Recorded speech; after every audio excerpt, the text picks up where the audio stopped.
হযরত আইয়ুব আলাইহিস সালাতু ওয়াস সালামের পরীক্ষা শুরু হয়ে গেল। হযরত আইয়ুব আলাইহিস সালাতু ওয়াস সালামের অনেক ধন দৌলত আল্লাহ রাব্বুল আলামিন পৃথিবীর বুকে দিয়েছিলেন। হযরত আইয়ুব আলাইহিস সালাতু ওয়াস সালাম তার কার্যক্রম পরিচালনা করতেছিলেন। হঠাৎ লোকজনেরা, গ্রামবাসীরা এসে ডাক দিয়ে বলল, আইয়ুব, ও আইয়ুব আলাইহিস সালাতু ওয়াস সালাম, তোমার যে শত শত বকরির পাল ছিল, বকরির পাল থেকে বকরিগুলো একটা আগুন এসে, আকাশ থেকে একটা আগুন এসে আগুনে খেয়ে ফেলেছে। আরে আইয়ুবের আযাব দিলাই সর্বাঙ্গ জুড়িয়া, তখতসারি বনে গেলেন রহিমারে লইয়া। 18 বছর পরে ফিরি পূর্ণ তথ্য করলা দান, কে পারে বুঝিতে তোমার শান ও মাওলা সুবহান, কে পারে বুঝিতে তোমার শান। হামদানি ইয়ালিকু বিজালালিহি ওয়া কামালিহি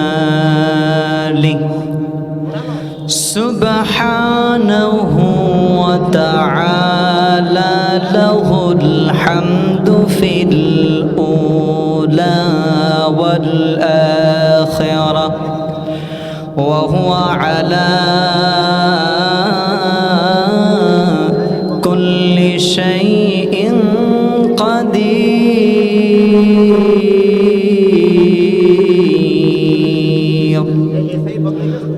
اللهم إنا نشهدك ونشهد ملائكتك وحملة عرشك وعظيم سلطانك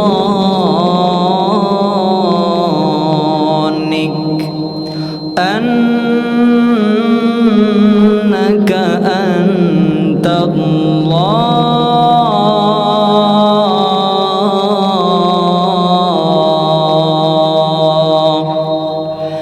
الذي أرسله بالحق بشيرا ونذيرا وداعيا إلى الله بإذنه وسراجا وقمرا منيرا الذي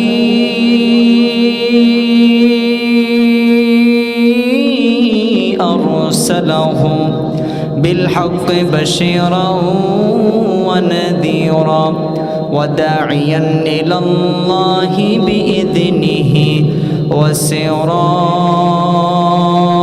وسراجا وقمرا منيرا أما بعد فقد قال الله تبارك وتعالى في كلامه المجيد والفرقانه الحميد. أعوذ بالله من الشيطان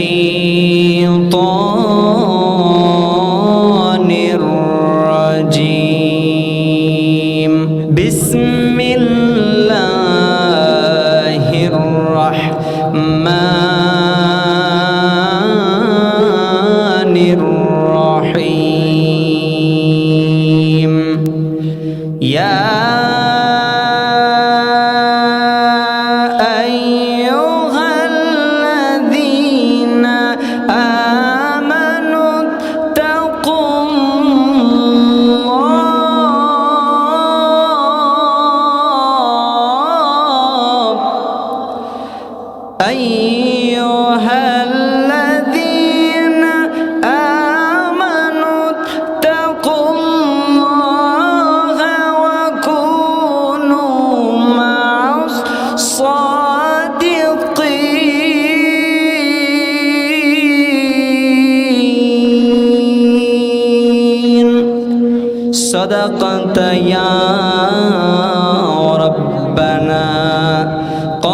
সুবহানাকা লা ইলমা লানা ইল্লা মা আল্লামতানা ইন্নাকা আনতাল আলিমুল হাকীম।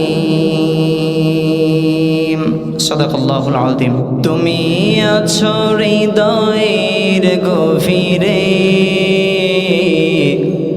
ভুলবো তোমায় বলো কি করে। তুমি আছো হৃদয়ের গভীরে,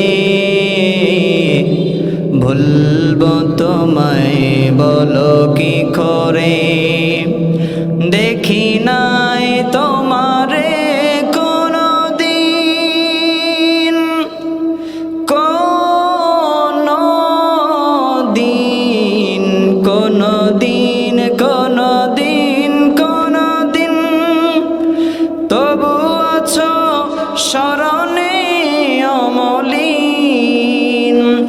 দেখি নাই তোমারে কোনো দিন, তবু আছো স্মরণে অমলিন।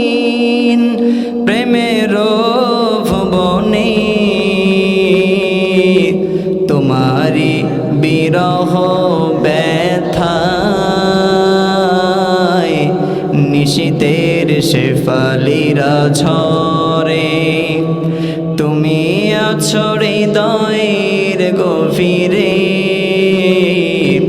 ভুলবো তোমায় বলো কি করে। তোমায় ভুলে যদি যাই গো কভু, সে হবে আমারই পরাজয়। আমার সকল আশার আলো অবেলায় হারিয়ে যাবে হায়। তোমায় ভুলে যদি যাই গো কভু, সে হবে আমারই পরাজয়। আমার সকল আশার আলো অবেলায় হারিয়ে যাবে হায়। যতবার তোমাকে খুঁজেছি, কোরআনের পথ তত বুঝেছি। যতবার তোমাকে খুঁজেছি, খুঁজেছি, খুঁজেছি, খুঁজেছি, খুঁজেছি, কোরআনের পথ তত বুঝেছি। নিজেকে চিনেছি, হে রাসূল নবীজি তোমার পাঠানো ঠিকানা পড়ে। তুমি আছো হৃদয়ের গভীরে, ভুলবো তোমায় বলো কি করে। আল্লাহ তাআলার দরবারে লাখো কোটি শুকরিয়া, যে মহান মালিক, যে মহান মনিব, অত্যন্ত দয়া করে, মায়া করে, ভালোবেসে, মহাব্বত করে আমাদেরকে কোরআনের এই বাগান আয়োজন করার তৌফিক এনায়েত করেছেন। সেই রব্বে কারিমের দরবারে আমরা হৃদয় উজাড় করে কালিমাত শুকর আদায় করে সকলে পড়ছি আলহামদুলিল্লাহ। লক্ষ কোটি দুরুদ ও সালাম মানবতার মুক্তির দূত আকায়ে নামদার তাজদার মদিনা সরকার দু আলম আফতাবুন নবুওয়াহ খাতামুন নবিয়্যিন রাহমাতুল লিল আলামিন জনাবে মুহাম্মদুর রাসূলুল্লাহ। আমরা সকলে জবান ছেড়ে পড়ি সাল্লাল্লাহু আলাইহি ওয়াসাল্লাম। সম্মানিত হাজিরিন, আমি আজকে আপনাদের খেদমতে কোরআনের কারীম থেকে একটি আয়াতে কারিমার কিছু অংশ তেলাওয়াত করেছি। আল্লাহ চাইতো উক্ত বিষয়ের উপর সামান্য কিছু কথা বলার চেষ্টা করব। আসুন আল্লাহ তাআলা কি বলছেন। আল্লাহ রাব্বুল আলামিন কোরআনুল কারীমের ভিতরে জানায় দেন, ইয়া আইয়ুহাল্লাযীনা আমানু তাকুল্লাহ।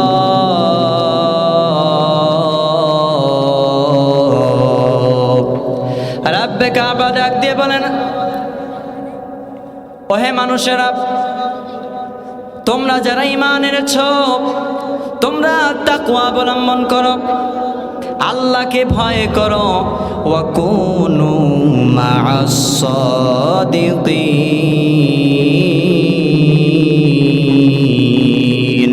এবং সত্যবাদী হও।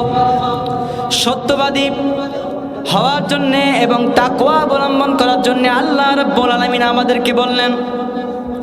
আমরা হযরতে আইয়ুব আলাইহিস সালাতু ওয়াস সালামের জীবনের দিকে তাকাইলে দেখতে পাই, হযরতে আইয়ুব আলাইহিস সালাতু ওয়াস সালাম আল্লাহ রাব্বুল আলামিনের কতটা শুকরগুজার বান্দা ছিলেন, কতটা আল্লাহ তাআলার প্রতি তার বিশ্বাস ছিল, আল্লাহর প্রতি তার তাকওয়া ছিল। হযরতে আইয়ুব আলাইহিস সালাতু ওয়াস সালাম আল্লাহ রাব্বুল আলামিনের খাঁটি বান্দা ছিলেন এবং একজন মনোনীত নবী ছিলেন। হযরতে আইয়ুব আলাইহিস সালাতু ওয়াস সালাম, ওনাকে আল্লাহ তাআলা এত পরিমাণ ভালোবেসেছেন, এত পরিমাণে ভালোবেসেছেন, হযরতে আইয়ুব আলাইহিস সালাতু ওয়াস সালামকে আল্লাহ রাব্বুল আলামিন সোনার তক্তের ভিতরে বসায়া বসায়া খাওয়াইছেন। একদিন ইবলিস আল্লাহর দরবারে যেয়ে বলতেছে, আল্লাহ, আইয়ুব যে তোমার ইবাদত করে, আইয়ুব মূলত ইবাদত করে, তুমি তাকে যে ধন সম্পদ দিয়েছ, তাকে যে টাকা পয়সা দিয়েছ, তাকে যে মাল দিয়েছ, তার যে সম্মান দিয়েছ, তার এই সম্মান দেওয়ার কারণে আইয়ুব তোমার ইবাদত করতেছে, নতুবা আইয়ুব তোমার ইবাদত করতো না। আল্লাহ রাব্বুল আলামিন বললেন, রে ইবলিস, আমার আইয়ুব সম্পদের জন্য নয় রে, আমার আইয়ুব টাকা পয়সার জন্য নয় রে, আমার আইয়ুব ধন দৌলতের জন্য নয়, আমার আইয়ুব আমি আল্লাহর মুহাব্বতে, আল্লাহর ভালোবেসায় আমার আইয়ুব আমার ইবাদত করতেছে।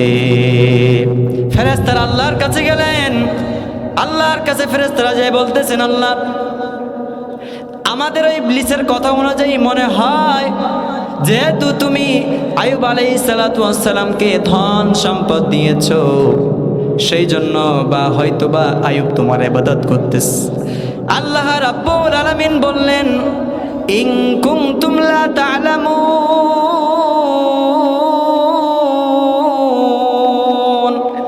ওহে ফেরেশতারা, আমি যা জানি তোমরা তা জানো না।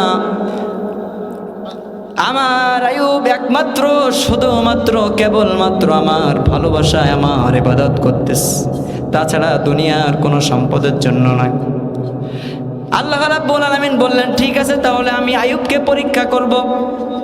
হযরতে আইয়ুব আলাইহিস সালাতু ওয়াস সালামের পরীক্ষা শুরু হয়ে গেল।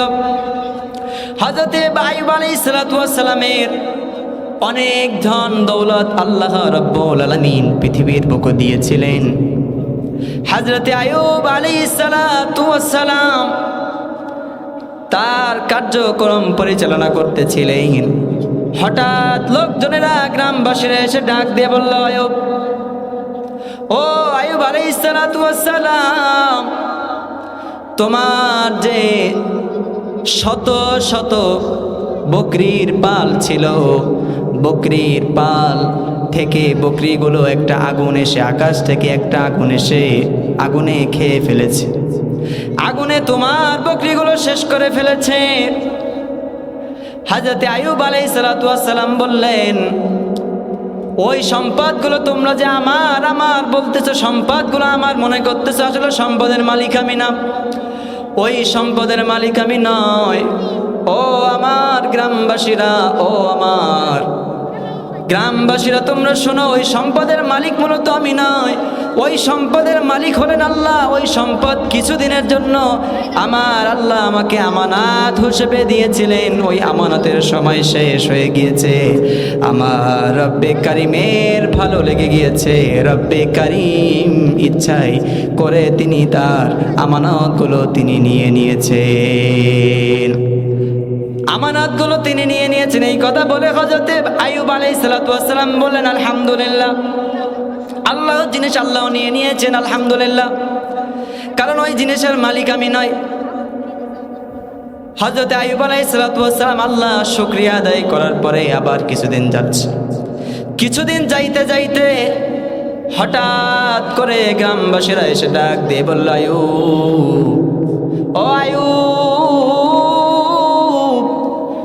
তোমার সন্তান যারা ছিল, তোমার সন্তানদেরকেও মাটিতে চাপা পড়ে, মাটির নিচে চাপা পড়ে তোমার সন্তানরাও দুনিয়া থেকে বিদায় নিয়েছে। মাটির নিচে চাপা পড়ে তোমার সন্তানরাও দুনিয়া থেকে বিদায় নিয়ে চলে গিয়েছে।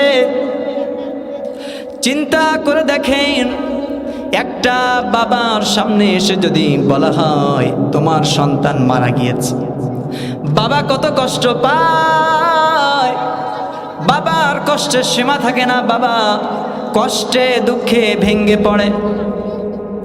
হযরতে আইয়ুব আলাইহিস সালাতু ওয়াস সালামের কাছে এসে যখন গ্রামবাসীরা বলল, আইয়ুব তোমার সন্তানকে মাটিতে চাপা পড়ে তোমার সন্তানরাও মারা গিয়েছে, হযরতে আইয়ুব আলাইহিস সালাতু ওয়াস সালাম গ্রামবাসীদেরকে ডাক দিয়ে বললেন, ও আমার গ্রামবাসীরা শোনো,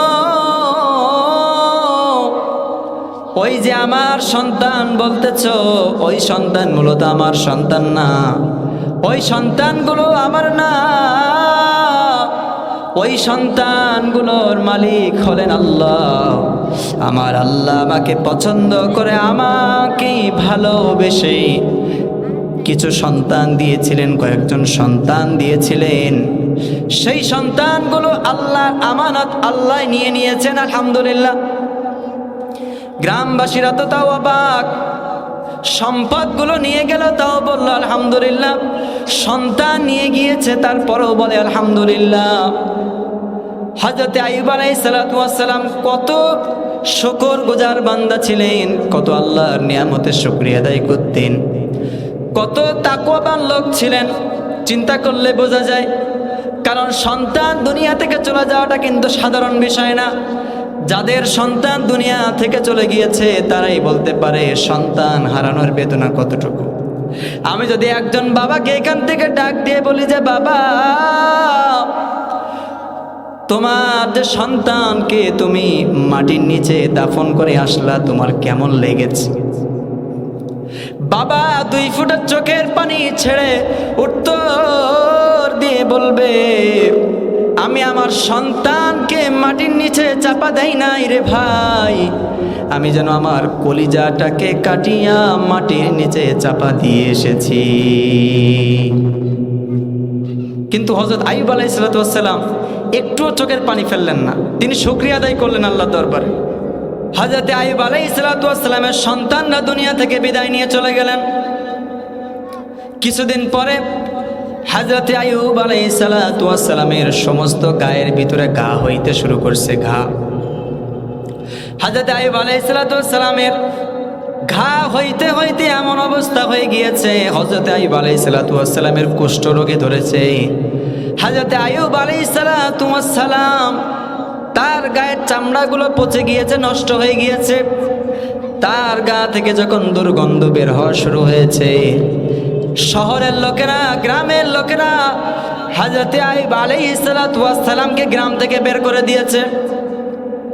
হযরত আইয়ুব আলাইহিস সালাতু ওয়াস সালামের সন্তান নাই, সম্পদ নাই, গ্রাম থেকেও বের করে দিয়েছে। হযরত আইয়ুব আলাইহিস সালাতু ওয়াস সালামের স্ত্রীরা ওনাকে ছেড়ে চলে গিয়েছেন। কিন্তু হযরত আইয়ুব আলাইহিস সালাতু ওয়াস সালাম লক্ষ্য করে দেখেন, সবাই আমাকে ছেড়ে চলে গিয়েছে কিন্তু একজন যায় নাই। বিবি রহিমা হযরত আইয়ুব আলাইহিস সালাতু ওয়াস সালামকে রেখে তিনি চলে যান নাই। হযরত আইয়ুব আলাইহিস সালাতু ওয়াস সালাম রহিমাকে ডাক দিয়ে বলছেন, রহিমা, সবাই তো আমাকে ছেড়ে চলে গেল, কিন্তু তুমি কেন আমার কাছে রয়ে গেলা? বিবি রহিমা ডাক দিয়ে বলে, রে স্বামী, একজন মহিলার জীবনের সব থেকে দামি হইল তার স্বামী।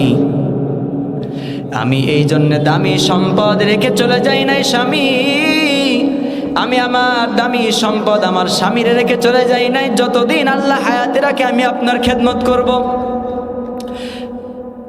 বিবি রহিমা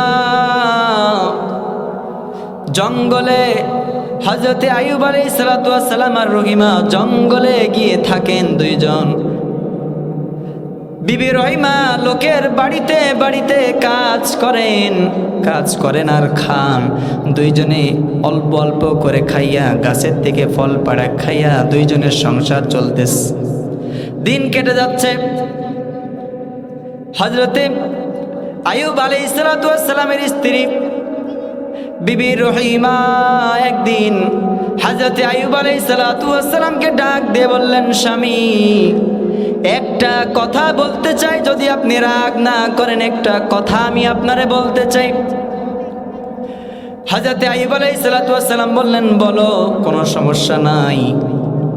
হযরতে আইয়ুব আলাইহিস সালামের স্ত্রী বিবি রহিমা ডাক দিয়ে বললেন, স্বামী আপনি তো মুস্তাজাবুদ দাওয়া, আপনি যদি আল্লাহর দরবারে দোয়া করেন দোয়া কবুল হইতে তো দেরি হবে না, তাহলে আপনি একটু আল্লাহর দরবারে দোয়া করেন, আপনার রোগগুলো যেন আল্লাহ তাআলা সুস্থ করে দেয়, আপনাকে যেন আল্লাহ তাআলা শেফা করে দেয়। হযরত আইয়ুব আলাইহিস সালাম ডাক দিয়ে বললেন, রহিমা এই দোয়া আমি কখনো করতে পারবো না, এই দোয়া আমি করতে পারবো না। কারণ হইল আমার আল্লাহ আমাকে এত পরিমাণে ভালোবেসেছেন, এত পরিমাণে ভালোবাসেন, আমার আল্লাহ আমারে সোনার তক্তের মধ্যে বসাইয়া খাওয়াইছে। তারপর আল্লাহর কাছে আমি কিভাবে বলি, রহিমা রে যদি এমন হয়তো আমি 100 বছর হায়াত পাবো, তাহলে 50 বছর যদি আল্লাহ তাআলা আমাকে অসুস্থ বানাইতেন, বিমার দিতেন, আর বাকি 50 বছর এর জন্য আল্লাহ তাআলার কাছে আমি শেফা চাইতে পারতাম। কিন্তু আল্লাহ তাআলা তো আমাকে 50 বছর সুখে রেখেছেন, 50 বছর ভালোভাবে রেখেছেন, সোনার তক্তের ভিতরে খাওয়াইছেন, আর বাকি 18 বছর আমারে আল্লাহ তাআলা বিমার নিয়ামত দিয়েছেন। খুশি হয়ে আল্লাহ তাআলা অসুস্থতা দিয়েছেন, এই অসুস্থতার জন্য আমি আল্লাহর কাছে শেফা চাইতে পারবো না। দিন যায় অসুস্থতায় কিছুদিন কেটে গেল। হযরত আইয়ুব আলাইহিস সালাম আল্লাহ জিকির করে, আল্লাহর স্মরণ করে, অসুস্থতার মধ্যে দিয়েও আল্লাহর স্মরণ তিনি ভোলেন নাই, আল্লাহকে তিনি ভোলেন নাই। কয়েকদিন যাওয়ার পরে হযরত আইয়ুব আলাইহিস সালামের জিহ্বার ভিতরে একটা পোকা কামড়ে দিল। হযরত আইয়ুব আলাইহিস সালাম প্রেসার হয়ে গেলেন এবং আল্লাহ দরবারে ডাক দিয়ে বললেন, মালিক তোমার কাছে আমি কোনো কিছু চাই নাই রে মাওলা, আজকে 18 বছর তুমি আমারে অসুস্থতার নিয়ামত দিয়েছ, কোনোদিন একটা অভিযোগ করি নাই, কোনোদিন কিছু বলি নাই রে মাওলা, আজকে তোমার দরবারে একটা ফরিয়াদ করব মাওলা, যেই জিহ্বা দিয়ে আমি তোমাকে ডেকেছি, যেই জিহ্বার মাধ্যমে আমি তোমাকে স্মরণ করেছি, যেই জিহ্বা দিয়ে আমি তোমার ইবাদত করেছি, সেই জিহ্বা তুমি আমার কাছ থেকে কাড়িয়া নিও না। রাব্বুল আলামিন কোরআনুল কারীমের ভিতরে জানাই দিয়েছেন, ইন্না রাব্বাহু আন্নী মাসসানিয়াদ দুররু ওয়া আনতা আরহামুর রাহিমিন।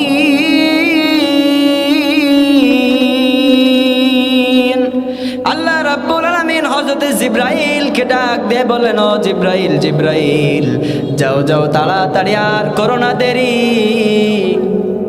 আমার আইয়ুবের শরীরের ভিতরে তুমি জান্নাতি পানি নিয়ে যাও, জান্নাতি পানি নিয়ে আমার আইয়ুবকে গোসল করাইয়া দাও। হযরত আইয়ুব আলাইহিস সালামকে গোসল করাইতে দেরি হইল, কিন্তু গায়ের থেকে সমস্ত পোকা সরে যাইতে তিনি সুস্থ হইতে একটু দেরি হইল না। কতটা শুকরগুজার বান্দা ছিলেন হযরত আইয়ুব আলাইহিস সালাম। আর আমাদের জীবনে যদি একটু কাশি হয়, সর্দি হয়, তখন আমরা আল্লাহরে বলি, আল্লাহ তুমি আমারে ছাড়া আর কাউরে পাও না অসুস্থতা দেওয়ার জন্য, তাই না? কিন্তু তাদের অনুসরণ করে আমরা দেখি তাদের জীবনী থেকে, আরে আইয়ুবের আযাব দিলাই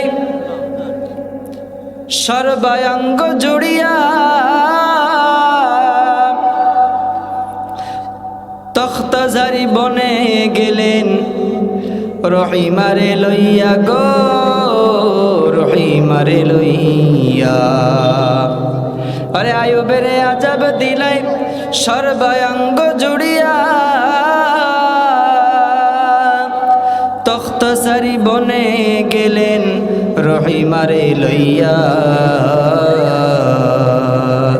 18 বছর পরে ফিরি পূর্ণ তথ্য করলা দান, কে পারে বুঝিতে তোমার শান ও মাওলা সুবহান, কে পারে বুঝিতে তোমার শান। আল্লাহ শান কেউ বুঝতে পারে না। আল্লাহ কখন কি কার যেটা ভালো হবে সেটা আল্লাহ তাআলাই ভালো জানে। আমার অসুস্থতা কখন হইলে ভালো হবে, কখন না হইলে ভালো হবে, আমাদের থেকে ভালো জানেন কে? আল্লাহ তাআলাই ভালো জানেন। তো আমরা আল্লাহর কাছে না শুকরিয়া করব না, আল্লাহর কাছে অভিযোগ করব না। তিনি আমাদেরকে জীবন দিয়েছেন, যে জীবন দিয়েছেন, কত মানুষ আপনি একটু চিন্তা করে দেখেন, আপনার তো 2টা হাত আছে, আপনার তো 2টা পা আছে, কিন্তু কত মানুষের 2টা হাত নাই, তারা কাজ করতে পারতেছে না। শেখ সাদি রহিমাহুল্লাহ উনি একদিন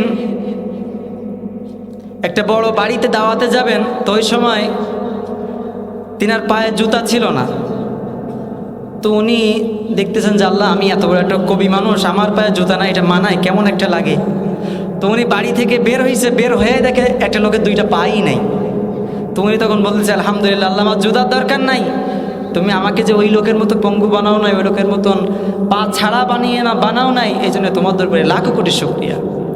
তো আল্লাহ তাআলা আমাদেরকে তার শুকরিয়া আদায় করে এবং সত্যবাদী হয়ে দুনিয়ার থেকে বিদায় নেওয়ার তৌফিক দান করুক। মা আলাইনা ইল্লাল বালাগ, নাসরুম মিনাল্লাহি ওয়া ফাতহুম করিব ওয়া বাশশিরিল মুমিনিন। আসসালামু আলাইকুম ওয়া রাহমাতুল্লাহি ওয়া বারাকাতুহু।